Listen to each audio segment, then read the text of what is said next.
बौद्ध धर्म के किस ग्रंथ में 16 महाजनपद की चर्चा है? यानी कि प्रश्न जो पूछा गया है कि बौद्ध धर्म का कौन सा ग्रंथ है और इस ग्रंथ में जो प्राचीन भारत का जो 16 महाजनपद है, इस 16 महाजनपद के बारे में लिखा गया है। ये है अंगुत्तर निकाय। ध्यान रखिएगा, बौद्ध धर्म का एक प्रसिद्ध ग्रंथ है जिसका नाम है अंगुत्तर निकाय। अंगुत्तर निकाय, और इसी अंगुत्तर निकाय के अंदर में 16 महाजनपद के बारे में चर्चा किया गया। एक अंगुत्तर निकाय बौद्ध धर्म से संबंधित है और एक है भगवती सूत्र। भगवती सूत्र, और ये जो भगवती सूत्र है ना, ये भगवती सूत्र किस धर्म से संबंधित है? तो ध्यान रखिएगा, जैन धर्म से। जैन धर्म। और इस भगवती सूत्र में भी भारत के 16 महाजनपद की चर्चा किया गया है। महाजनपद, 16 महाजनपद की चर्चा। अगर आपसे प्रश्न में पूछे कि जैन धर्म के किस ग्रंथ में 16 महाजनपद की चर्चा की गई है, तो आंसर करेंगे भगवती सूत्र। और अगर बौद्ध धर्म का जो पूछा गया सवाल है तो वह है अंगुत्तर निकाय। क्लियर है?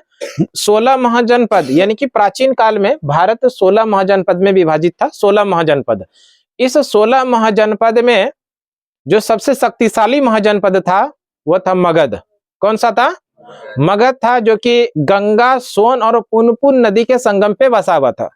और ये मगध साम्राज्य जो था, मगध महाजनपद जो था, ये 16 महाजनपद में से सबसे शक्तिशाली महाजनपद था। क्लियर है?